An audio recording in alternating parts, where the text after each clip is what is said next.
Hey Survivor, welcome to episode 153 of the Vibrant Survivor podcast. This week, a lot happened. After all of the manipulation, lies, trauma, and 8 years of waiting for accountability, the narcissist was found guilty of 3 counts of first-degree murder and 23 counts of aggravated assault. And the jury also found that the crimes were especially heinous, cruel, and depraved. So today, we're talking about what it means when justice is finally served and how you can process the complex emotions that come with seeing a narcissist held accountable. This can include relief, grief, anger, sadness, guilt, shame, and even disbelief. But first, let's self-regulate with a 4-for-8 breathing exercise, if you'd like.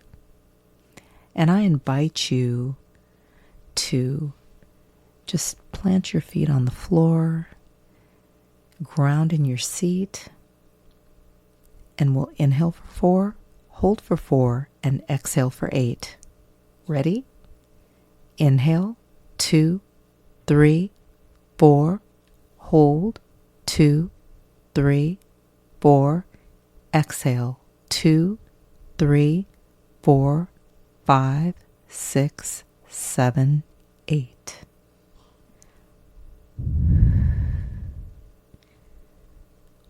What do you notice in your body? Grab your notebook and pen, and let's dig in. Hey Survivor, welcome to the Vibrant Survivor podcast. Do you want to disconnect from a narcissistic or toxic situation and heal? Are you Googling how to identify a narcissist, narcissistic abuse, and boundaries? Are you feeling stressed and lonely while trying to avoid being sucked back in and lied to again? Hey, I'm Lesley. As a busy wife and mom, I fell for the lies and manipulations of narcissists. I wasted my time, talents, and money on users who kept moving the goalposts. I wanted real relationships and business opportunities and to enjoy life with my family. Instead, I struggled with anxiety, panic attacks, and insomnia, and I couldn't trust my body or anybody until I took a holistic approach to healing. In this podcast, you'll find tips for healthy living, trauma healing, and boundaries so that you'll have the freedom, confidence, and inner peace to respond, not react, after narcissistic abuse. Take a deep breath in, let it out slowly, and just relax. This time's for you. Spoiler alert, justice doesn't heal your trauma, but it validates the truth. Narcissists view accountability often as a threat of sorts, not as an opportunity for humility, growth, or remorse for that matter. And even when they are confronted with truth and receipts, they will still see themselves as the victim, and they'll want you and everyone else to see them as the victim as well. And research shows that people with high narcissistic traits often experience shame as a form of humiliation rather than remorse, which then leads to more denial and more rage, even directed towards you. And a 2016 study shows how narcissists will maintain control through distortion, grandiosity, and even blame shifting in the face of an overwhelming amount of evidence. So even this week in the courtroom, I went to 3 hearings. There was a lot going on. The narcissist defense team even mirrored, in a way, his manipulation by minimizing the harm done, blaming other people and situations, and in a sense, kind of avoiding real accountability, whether they intended to or not. That's the vibe that it was giving. And I get it. They're doing their job. That's what they're there for. but it doesn't make it any less painful or less so. In the end, the truth prevailed, and that is what really matters, that the truth survived all of this the chaos, the drama, the downplaying, the manipulation attempts. So if justice doesn't feel like closure to you, that is okay. Oftentimes, as survivors, we expect that once justice is served, and I include myself in this, that this wave of peace will come over us and just wash over us and all will be made right. But in reality, it's a lot more complicated than that. And I learned that this week. The verdict can validate your reality, but it doesn't erase the pain, the years of waiting, the re-traumatizing evidence, the gut-wrenching victim impact statements, the survivor's guilt, and just the senselessness of it all. And you don't even have to go through a murder trial to experience some of these things. But emotional exhaustion, grief, numbness are common post-verdict reactions. And research shows that after high-stress legal processes, survivors often experience kind of a secondary trauma collapse where the body finally releases years of tension that it's held on to once the perceived threat or danger has passed. And I invite you to give yourself permission to feel all the things, the relief, the sadness, the exhaustion, the confusion, the anger, all of it. Justice is a form of external validation, but healing is an inside job. So here are some ways that you can lean into healing under the circumstances. And this is based on Dr. Bill Sears' 4 pillars of wellness: lifestyle, exercise, attitude, and nutrition. So let's plug these in and talk about some ways to do this. Lifestyle, L. Healing can mean choosing daily peace over re-engaging in chaos and drama. This could include limiting your exposure to things like case details, if that applies to your situation, social media comments, news stories, or other triggering content.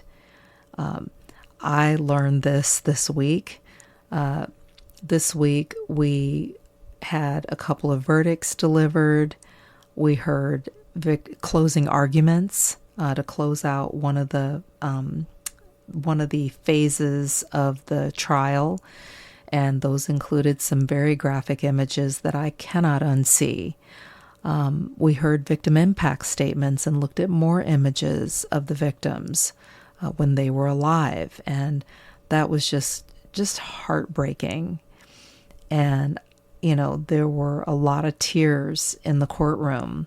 And now that the guilt phase has been done, the aggravation phase is complete, we're getting into the penalty phase. And one of the things that happens during this phase is that the defense has a chance to present mitigating circumstances and information and call witnesses, and they've got a laundry list, literally a laundry list of line items that they are planning to present to the court to try to get some kind of leniency for their client, the murderer.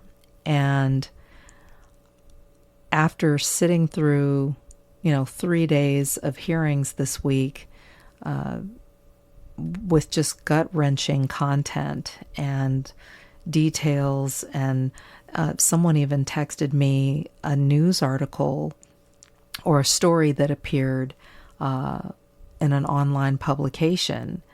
After all of that, and just due to the nature of the content, I don't plan on sitting in on the mitigation arguments and evidence and testimony and all of that. One exception that I will make is that one of my friends is going to be testifying in the midst of all this, and I will go for support for them. But other than that, my other friends and I agreed that we were not interested in listening to the mitigation testimony and arguments by the defense. So you take that and apply it to your situation and do what you have to do to protect your peace. Exercise, E. Move your body in order to help you process emotions. Even a 20-minute walk helps the nervous system to release stored tension. So, bonus points if you add some weight with a weighted vest, or pick up your pace to make the most of the time and get the most out of the movement. Also, you can take the opportunity to multitask by bringing your fur baby and giving them a chance to get some exercise too. And also, having some companionship can be encouraging and uplifting. A, attitude. Try to reframe justice as a milestone, not the finish line. Things like making a gratitude list, even if it's just 3 things that you're grateful for. Journaling about what has happened or how you're feeling, how you're doing can be helpful. Or creating and saying affirmations to yourself. These can be things that can help you to take your power back and shift your mindset. And nutrition. Try to eat real foods, and especially those that support serotonin and dopamine balance, like leafy greens, omega-3s, berries, bananas, nuts and seeds, even fermented foods. And don't underestimate the power of what you put on your plate for your own health and well-being, but also for your community. This could be even friends or other people who are maybe going through a difficult situation with you. Like I was with my friends this week, and we all were impacted and hurt and manipulated, triangulated by the murderer. And so we had the opportunity to come together, support one another, and to go to some plant-based restaurants together and, share a meal, kind of let our hair down, encourage and support one another, even spend time in an otherwise positive community. I mean, the murderer did a lot of damage in the community, but we had the opportunity to kind of counter that. So even something like that can make a big difference, as well as helping the planet. Just saying. So healing after justice means reconnecting to your body, to your truth, to your power, even to your community, and not to the narcissist narrative or story. You may feel a mixture of victory and grief right now, depending on your situation, and that is okay. You can hold both the truth that justice was served and the pain of what has happened to you or what is happening to you. But keep in mind that a verdict or some other form of justice doesn't define your healing. You do. Your healing starts with you. Remember, justice may convict the narcissist, but your healing sets you free. Thanks for tuning in, Survivor. Your truth and healing matter. Take care, and I'll talk to you soon. Hey, Survivor. Do you want to heal after narcissistic abuse? Come and join me in a closure coaching session. This is a 1-hour, one-on-one coaching call that's going to help you disconnect from dysfunction, create your own closure, and begin a long-lasting journey of healing, step by step. Head right now to closurecoachingsession.com. If this podcast has helped you understand who and what you're dealing with, sharpen your discernment, and move forward on your healing journey, share it with another survivor. Help me help others by leaving a review for the show. And let's connect on social. Take a screenshot, share it in your IG stories, find and tag me at The Vibrant Survivor, and I'll share your post too. I look forward to connecting with you on IG and seeing you back here. You're not alone and you're not crazy. Know who you're dealing with, know who you are. Take care, and I'll meet you back here next week. Bye-bye.